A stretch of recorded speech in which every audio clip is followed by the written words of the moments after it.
Hello students, class 10th chapter first का पहला point हम डिस्कस कर चुके थे। वो विषय था संतुलित भोजन और असंतुलित भोजन। इस चैप्टर का दूसरा जो टॉपिक है वो दूसरा टॉपिक है मानव स्वास्थ्य। आज हमें मानव स्वास्थ्य के बारे में चर्चा करनी है। मानव स्वास्थ्य पर मानव क्या खाता है, किस वातावरण में रहता है, कैसा व्यायाम करता है, कैसा जीवन जीता है, इससे उसका स्वास्थ्य प्रभावित होता है। सबसे पहले मानव के स्वास्थ्य को प्रभावित करने वाले कारकों में हम पढ़ेंगे पानी। पानी पीते हैं हम, प्यास सभी को लगती है। तो जो हम पानी पीते हैं उस पानी में कौन से गुण होने चाहिए, यानी पीने योग्य जल के क्या गुण होने चाहिए, पीने योग्य पानी के क्या गुण होने चाहिए। सबसे पहले गुण की जहाँ बात करते हैं तो जो हम पानी पी रहे हैं उस पानी में आँखों से दिखने वाले कण नहीं होने चाहिए, वनस्पति नहीं होनी चाहिए, यानी कोई पत्ते, टहनियाँ, शाखाएं आदि नहीं होनी चाहिए। दूसरा बिंदु, इसमें हानि पहुंचाने वाले सूक्ष्म जीव नहीं होने चाहिए। तीसरा पॉइंट, जल का पीएच संतुलित होना चाहिए। अब ये पीएच क्या है? जल के अंदर हाइड्रोजन आयन की मात्रा कितनी है, हाइड्रोजन आयन की सांद्रता के आधार पर जल का एक मान निकालते हैं या किसी भी विलयन का मान निकालते हैं, उस मान को हम पीएच मान कहते हैं। अलग अलग विलयनों की, अलग अलग माध्यमों की पीएच 0 से लेकर 14 तक होती है। 0 से लेकर 7 तक, 7 से कम तक अम्लीय और 7 से ज़्यादा और 14 तक क्षारीय विलयन होता है, और जो 7 मान होता है वो उदासीन। तो जो जल का पीएच है वो संतुलित होना चाहिए। इसका मतलब उदासीन होना चाहिए जल, यानी पीएच 7 होनी चाहिए जल की। जल के अंदर पर्याप्त मात्रा में ऑक्सीजन घुली हुई होनी चाहिए। जल का कोई रंग नहीं होना चाहिए और जल में कोई भी गंध नहीं होनी चाहिए। जो हम पानी पीते हैं उस पानी में ये सभी गुण होने चाहिए। अब बात आती है कि ये हम सभी ये इतने गुणों वाला पानी ही क्यों पिएं, या फिर पानी ही क्यों पिएं। हमारे शरीर में पानी क्या कार्य करता है, यानी हमारे शरीर में जल की आवश्यकता क्यों है। सबसे पहली बात, जल हमारे शरीर की समस्त उपापचयी क्रियाएं जल के द्वारा ही संपन्न होती हैं। उपापचयी क्रियाएं मतलब क्या हुआ? हमारे शरीर में प्रत्येक कोशिका में श्वसन हो रहा है। हमने जो भोजन किया है वो भोजन हमारे शरीर में हो रहा है। जो हमने जटिल पदार्थ खाए हैं, जटिल पदार्थ का सेवन किया है, वो विभिन्न क्रियाओं के द्वारा सरल में टूट रहे हैं। सरल जो पदार्थ बने हैं उनसे फिर हमारे शरीर में उपयोग में आने वाले जटिल पदार्थ बन रहे हैं। तो ये सारे के सारे जो कार्य होते हैं, ये कार्य मिलकर उपापचयी क्रियाओं के नाम से जाने जाते हैं। तो हमारे शरीर की उपापचयी क्रियाएं जल की उपस्थिति में ही संपन्न हो सकती हैं। इसी प्रकार हमें प्रत्येक दिन 8 से 10 गिलास पानी पीना चाहिए, जिससे शरीर के अंदर जो भी कोई विषैले पदार्थ हैं वो पानी के साथ बाहर निकल जाएंगे और हमारा शरीर रोगों से मुक्त रहेगा। यदि हम पर्याप्त पानी पीते हैं तो शरीर के अंदर चुस्ती बनी रहती है, ऊर्जा बनी रहती है। पानी पीने से शरीर में रेशों की पर्याप्त मात्रा रहती है, जिससे हमारे शरीर की रोग प्रतिरोधक क्षमता अच्छी रहती है, रोग प्रतिरोधक क्षमता बढ़ती है। क्या होगा यदि हमारे शरीर की रोग प्रतिरोधक क्षमता अधिक होगी तो, अच्छी होगी तो हम रोगों से ग्रसित नहीं होंगे, हम रोगों से बच जाएंगे। इसी प्रकार प्रचुर मात्रा में यदि हम पानी पीते हैं तो शरीर के अंदर अनावश्यक चर्बी जमा नहीं होगी, हमें किसी प्रकार की एलर्जी नहीं होगी, हम फेफड़ों में संक्रमण नहीं होगा, हमें अस्थमा नहीं होगा, पथरी नहीं होगी, आंत की बीमारियां नहीं होंगी, सामान्य होने वाले सर्दी जुकाम भी हमें नहीं होंगे। तो इस प्रकार जल इतना महत्वपूर्ण है हमारे शरीर के लिए, इसलिए हमें जल की आवश्यकता है और इसीलिए हमें शुद्ध पानी पीना चाहिए। यदि हम शुद्ध पानी नहीं पिएंगे, साफ पानी नहीं पिएंगे, स्वच्छ पानी नहीं पिएंगे तो क्या होगा? ऐसा पीने योग्य पानी या ऐसा पानी जिसमें ये सभी गुण नहीं होंगे, ऐसे पानी को हम स्वच्छ पानी, शुद्ध पानी नहीं कह पाएंगे, साफ पानी नहीं कहेंगे। तो ऐसे पानी को हम क्या कहेंगे? ऐसे पानी को हम या ऐसे जल को हम दूषित जल कहेंगे। दूषित जल क्या कैसे होगा? दूषित जल यदि हम पिएंगे तो क्या होगा? दूषित जल पीने से हैजा हो सकता है, पेचिस जैसी बीमारी हो सकती है। दूषित जल से हेपेटाइटिस हो सकता है, फ्लू हो सकता है, कॉलेरा हो सकता है, टाइफाइड हो सकता है, पीलिया हो सकता है। क्यों? क्योंकि इन सभी रोगों के जो रोग कारक हैं वो दूषित जल में होंगे और हम दूषित जल को पिएंगे, संदूषित जल को पिएंगे। तो जब हम उस पानी को पिएंगे तो इन सभी के रोग कारक हमारे शरीर में चले जाएंगे और हमारे शरीर में जाकर रोग उत्पन्न करेंगे। इसी प्रकार संदूषित जल के से बाला या नारू रोग भी हो सकता है। क्यों हो सकता है? क्योंकि संदूषित जल के अंदर ड्रैकनकुलस मेडिनेसिस नामक एक कृमि पाया जाता है। ये इसकी जो मादा कृमि होता है वो कृमि जल के अंदर अंडे देता है। इकट्ठा हुआ जहाँ जल होगा वहाँ एक कृमि अंडे देगा और यदि उस पानी को हम पिएंगे बिना साफ किए बिना तो बाला या नारू रोग हो सकता है। तो इस प्रकार जल से होने वाले रोगों से यानी जल जनित रोगों से बचने के लिए हमें पानी को छान कर पीना चाहिए, उबाल कर पीना चाहिए और ठंडा करके पीना चाहिए। यानी पहले उबाला, गर्म किया उसको और उसके बाद उसको नॉर्मल टेम्परेचर पर आने दिया, ठंडा होने दिया और फिर हमने पिया। इसी प्रकार जहाँ से हमारे घरों के अंदर जल की सप्लाई हो रही है, नदी से, तालाब से या जो कोई जल के स्रोत से, या हमारे घरों में भी जहाँ जल इकट्ठा होता है जिन पानी की टंकियों में, उनकी समय समय पर क्या करनी चाहिए? सफाई करनी चाहिए। यदि हम ऐसा करते हैं तो जल जनित रोगों से हमें बच सकते हैं, यानी ऐसे रोग जो कि पानी के कारण हो सकते हैं उनसे हम बच सकते हैं। तो मानव स्वास्थ्य का यह पहला बिंदु रहा पीने योग्य जल के गुण और दूषित जल के दुष्प्रभाव। अगला जो महत्वपूर्ण बिंदु है वो बिंदु है मोटापा। हम हमारे आसपास के वातावरण में देखते हैं, आसपास के परिवारों में देखते हैं, समाज में देखते हैं कि लोगों के शरीर के अंदर अत्यधिक चर्बी का जमाव हो गया है, जिससे उनका शरीर जो है वो मोटा हो जाता है। ऐसी स्थिति को क्या कहा जाता है? मोटापा कहा जाता है। अब मोटापे का आंकलन कैसे किया जा सकता है कि भाई ये व्यक्ति मोटा है या नहीं है? केवल और केवल उसके आकार को या उसको देखकर कैसे पता लगाया जा सकता है कि ये व्यक्ति मोटा है या सामान्य है? तो इसके लिए हमें बीएमआई की जानकारी होनी चाहिए। यदि बीएमआई का मान 20 से 25 किलोग्राम प्रति मीटर स्क्वायर के बीच है तब तो उस व्यक्ति के मोटापा पूर्व की स्थिति आ गई है, यानी अब उसके मोटापा शुरू हो सकता है। और यदि 30 किलोग्राम प्रति मीटर स्क्वायर से अधिक बीएमआई का मान आए, यानी अब ये व्यक्ति मोटापे से ग्रसित हो चुका है। बीएमआई है क्या? BMI full form body mass index, या हम इसे हिंदी में कहेंगे शरीर भार सूचकांक।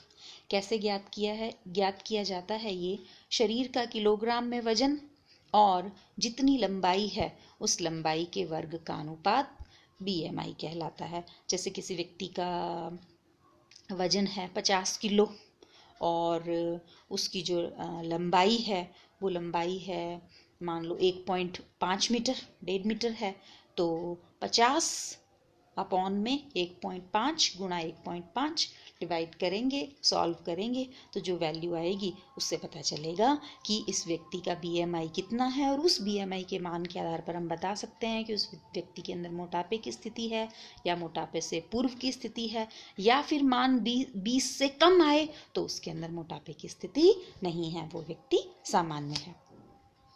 मोटापे से मतलब केवल और केवल यहाँ शरीर के अंदर अनावश्यक चर्बी या अधिक चर्बी का जमाव ही नहीं होना है। शरीर में अनावश्यक चर्बी, अत्यधिक चर्बी के जमाव होने से जो मोटापा होता है उस मोटापे से और भी बहुत से रोग हो सकते हैं। जैसे हृदय रोग हो सकता है, मधुमेह यानी डायबिटीज हो सकता है, निद्राकालीन श्वास रोग हो सकता है, कैंसर हो सकता है, अस्थि संध्यार्थी यानी जोड़ों के रोग हो सकते हैं, हड्डियों के रोग हो सकते हैं। कारण क्या है, किस कारण से किसी व्यक्ति का जो बॉडी मास इंडेक्स है या BMI है वो सामान्य नहीं रहता। कोई भी व्यक्ति यदि ऊर्जा के सेवन और ऊर्जा के उपयोग के बीच असंतुलन है उसके, यदि, तो वो मोटा हो सकता है। इसका मतलब क्या हुआ, ऊर्जा का सेवन और ऊर्जा का उपयोग मतलब क्या हुआ, वो खा तो बहुत ज्यादा रहा है, खूब खा रहा है, लेकिन उस खाने से जो ऊर्जा मिल रही है उसका उपयोग नहीं कर रहा है, यानी वो कुछ काम ही नहीं कर रहा है। तो ऊर्जा के सेवन और ऊर्जा के उपयोग के बीच असंतुलन हो गया। इसी प्रकार से यदि अत्यधिक चर्बी युक्त भोजन किया है, बहुत ज्यादा तेल, तला भुना तेल, घी वाला यदि भोजन करेंगे, यानी अत्यधिक चर्बी वाला भोजन करेंगे, तो उस व्यक्ति के शरीर में चर्बी का जमाव हो जाएगा और जिससे कि उसकी BMI का मान बढ़ जाएगा और वो व्यक्ति मोटा हो जाएगा। इसी प्रकार जंक फूड या कृत्रिम भोजन करेंगे तो मोटापा हो सकता है। कम व्यायाम और स्थिर जीवन यापन भी मोटापे का एक बड़ा कारण है। व्यायाम नहीं करते हैं, श्रम नहीं करते हैं और स्थिर जीवन यापन का मतलब बैठे बैठे पूरा उनकी लाइफ चल रही है, वो किसी भी प्रकार सक्रिय नहीं है, कोई भी कार्य उनके द्वारा नहीं किया जा रहा है, श्रम उनके द्वारा नहीं किया जा रहा है, तो ऐसे जीवन को स्थिर जीवन यापन कहेंगे। तो स्थिर जीवन यापन जो कर रहे हैं वो भी लोग जो है वो मोटे हो जाते हैं। मोटापे के और भी कारण हो सकते हैं। यदि शरीर की उपापचयी क्रियाओं में गड़बड़ी हो गई है तो उससे हार्मोन असंतुलन होगा। हार्मोन असंतुलन से हमारी जो थायराइड ग्रंथि है वो थायराइड ग्रंथि अपना कार्य सामान्य नहीं कर पाएगी, वो कम सक्रिय हो जाएगी, कम क्रियाशील हो जाएगी। ऐसी स्थिति को हाइपोथायराइडिज्म कहते हैं। क्योंकि जब थायराइड ग्रंथि है वो कम क्रियाशील हो जाएगी तो थायरोक्सिन हार्मोन का निर्माण कम कर देगी। थायरोक्सिन हार्मोन में असंतुलन होने से उपापचय क्रियाएं होंगी नहीं और शरीर के अंदर वसा का जमाव शुरू हो जाएगा। तो इस प्रकार से ये सभी कारण हैं जिनसे कि मोटापा हो सकता है। इन सभी कारणों को यदि नहीं अपनाएंगे या इनमें से हम व्यायाम करेंगे और उचित मात्रा में ही भोजन करेंगे, अत्यधिक तला भुना चर्बी वाला भोजन नहीं करेंगे, जितना भोजन कर रहे हैं उसको पचाएंगे, यानी उससे मिलने वाली ऊर्जा का उपयोग करेंगे, तो मोटापे से बचा जा सकता है। नेक्स्ट टॉपिक अपना रहेगा रक्तचाप। रक्तचाप को कहा जाता है ब्लड प्रेशर और शॉर्ट फॉर्म में आप सभी जानते हो क्या कहते हैं, हाँ, BP। रक्त वाहिनियों में बहते रक्त के द्वारा वाहिनियों की दीवारों पर डाले गए दबाव को रक्तचाप कहा जाता है। इस रक्तचाप को सिस्टोलिक और डायस्टोलिक के रूप में मानते हैं, अभिव्यक्त किया जाता है। कैसे? सिस्टोलिक रक्तचाप क्या हुआ, इसे हिंदी में प्रकुंचन रक्तचाप या रक्तदाब कहते हैं। जब हृदय की मांसपेशियां संकुचित होती है तो हृदय धमनियों में रक्त को पंप करता है, यानी धमनियों में रक्त को भेजता है। उस समय जो धमनियों पर दाब लगता है उसे सिस्टोलिक रक्तचाप कहते हैं और इसे सामान्य मान इसका 90 से 120 मिलीमीटर पारा मापा गया है। इसे mmHg को आप कैसे पढ़ेंगे, मिलीमीटर, Hg पारे का प्रतीक है, Hg मिलीमीटर पारा के बीच इसका मान होता है। अब इसके विपरीत जब हृदय की मांसपेशियां शिथिल हुई तब धमनियों में जो रक्त के द्वारा दाब लग रहा है उसे क्या कहा जाएगा, अनुशिथिलन दाब कहा जाएगा और सामान्य व्यक्ति के अंदर इसका मान 60 से 80 मिलीमीटर पारा होता है। इसे डायस्टोलिक रक्तचाप भी कहा जाता है। रक्तचाप को मापने के लिए जो यंत्र है उसे हिंदी में रक्तचाप मापी या इसे स्फाइग्नोमैनोमीटर के नाम से भी जाना जाता है। जिस उपकरण से हम हमारे शरीर का या किसी भी व्यक्ति के शरीर का रक्तदाब माप सकते हैं, रक्तचाप माप सकते हैं, ब्लड प्रेशर माप सकते हैं, BP माप सकते हैं, उस यंत्र को रक्तचाप मापी या स्फाइग्नोमैनोमीटर कहा जाता है। यदि इन सिस्टोलिक रक्तचाप में और डायस्टोलिक मान में यानी प्रकुंचन में और अनुशिथिलन मान जो है, इन मान के अंदर गिरावट आती है या फिर इन मानों में बढ़ोतरी होती है, ऐसी स्थिति को निम्न रक्तचाप या उच्च रक्तचाप कहा जाएगा। अब निम्न रक्तचाप किसे कहा जाएगा? जब मान 90 से 120 के बीच में तो रहे जब तो है सामान्य, 90 से हो गया इसका मान कम, और यहाँ इसमें अनुशीतलन का मान हो गया 60 से नीचे। ऐसी स्थिति को क्या कहा जाएगा? निम्न रक्तचाप। जब वह दाब जिसमें धमनियों में रक्त का प्रवाह कम होने के लक्षण दिखाई देते हैं उसे निम्न रक्तचाप कहा जाता है। क्या कहते हो इसे इंग्लिश के अंदर? लो बीपी लो हो रहा है, तो वो ये कंडीशन होती है। अब इससे क्या हो सकता है? इससे हमारे मस्तिष्क, ब्रेन, गुर्दे और जो शरीर के महत्वपूर्ण अंग हैं, लो बीपी होने से उनमें ऑक्सीजन नहीं पहुंचती, ना ही पौष्टिक आहार पहुंचता है, तो ये अंग क्या हो सकते हैं? क्षतिग्रस्त हो सकते हैं, इनका कार्य जो है वो प्रभावित हो सकता है। तो ये तो है लो बीपी। दूसरा होगा उच्च रक्तचाप, यानी मान 120 से ज्यादा और 80 से ज्यादा, तो ऐसी स्थिति को क्या कहा जाएगा? उच्च रक्तचाप। क्या कहते हैं इसे नॉर्मली आजकल? High blood pressure, high BP. वह दाब जिनमें धमनियों में रक्त का प्रवाह अधिक होने के लक्षण होते हैं। क्यों हो जाता है ये? यदि कोई व्यक्ति अत्यधिक चिंता करता है, क्रोध करता है, गुस्सा करता है, ईर्ष्या करता है, चीनी वाली वस्तुएं, मसाले, तेल, घी, अचार, मांस, मिठाइयाँ, सिगरेट, शराब, बहुत ज्यादा भोजन, आवश्यकता से अधिक भोजन, श्रमहीन जीवन यदि कोई कर रहा है, तो ऐसा व्यक्ति के रक्तचाप सामान्य नहीं होकर कैसा हो जाता है? मान बढ़ जाता है। इसे उच्च रक्तचाप कहा जाता है। रक्तचाप सामान्य नहीं रहा, निम्न हो गया या उच्च हो गया तो क्या होगा? निम्न हो गया तो भी आपने देखा, सुना, पढ़ा कि मस्तिष्क, गुर्दे, इन हृदय, इन सभी की क्रियाशीलता प्रभावित होती है। ये अंग हो सकता है कि कम काम करने लग जाएं, और या फिर हो सकता है कि धीरे धीरे ये काम कम करते करते और क्षतिग्रस्त ही हो जाएं, तो ऐसे में व्यक्ति की मृत्यु हो सकती है। इसी प्रकार जो हाई बीपी है, उस हाई बीपी के अंदर क्या हो सकता है? हार्ट अटैक आ सकता है, हार्ट फेल हो सकता है, ब्रेन हैमरेज हो सकता है। तो ये सारी कंडीशन हो सकती हैं जिससे कि व्यक्ति के नॉर्मल लो बीपी और हाई बीपी दोनों से ही खतरनाक स्थिति हो सकती है, व्यक्ति की मृत्यु हो सकती है। तो इन स्थितियों से हम कैसे बच सकते हैं? कैसे रक्तचाप को सामान्य रख सकते हैं? कुछ सावधानियां रखकर ही रक्तचाप को सामान्य रखा जा सकता है। जैसे सबसे पहला जो उपयोग है, सावधानी है, वो हम क्या करेंगे? पोटेशियम युक्त भोजन करेंगे। पोटेशियम युक्त भोजन कौन सा होता है? जो भी ताजे फल सब्जियां होती हैं उनमें पोटेशियम पर्याप्त मात्रा में होता है, तो पोटेशियम युक्त भोजन करें। ताजे फलों का सेवन करें। डिब्बाबंद भोजन सामग्री का उपयोग नहीं करें। अब डिब्बाबंद भोजन सामग्री कौन सी होती है? रेडी टू ईट जो फूड आता है, खोला और हम खा रहे हैं, जैसे बिस्किट्स हैं, नमकीन हैं, और ये ब्रेड है, ऐसी जो चीज़ें होती हैं डिब्बाबंद भोजन सामग्री होती हैं। बहुत तरह की पनीर आते हैं, चीज़ आती हैं, सॉस है, ये सब जो चटपटा इस तरह की खाने की चीज़ें आती हैं, पैकेट्स आते हैं, चिप्स, कुरकुरे, ये सब जो डिब्बाबंद भोजन सामग्री है, इसका उपयोग नहीं करना चाहिए। ब्लड प्रेशर को सामान्य रखने के लिए, रक्तदाब को सामान्य रखने के लिए भोजन में कैल्शियम और मैग्नीशियम की मात्रा संतुलित होनी चाहिए। मांस, वनस्पति घी की मात्रा कम होनी चाहिए। नियमित व्यायाम करना चाहिए। तेज गति से पैदल चलना चाहिए। योग, ध्यान, प्राणायाम करना चाहिए। किसी भी व्यक्ति को धूम्रपान नहीं करना चाहिए और मदिरा पान या शराब का सेवन नहीं करना चाहिए। इन सब बातों का यदि हम ध्यान रखते हैं तो व्यक्ति का रक्तचाप सामान्य रह सकता है।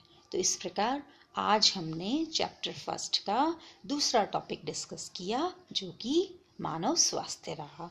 मानव स्वास्थ्य में सबसे पहले हमने पीने योग्य जल के गुण, दूषित जल के दुष्प्रभाव, मोटापा, रक्तचाप को कैसे सामान्य रखें, मोटापे से कैसे बचें, मोटापे का पता कैसे चल सकता है, मोटापे से हानियां कौन सी हो सकती हैं, ये सब बातों को हमने पढ़ा।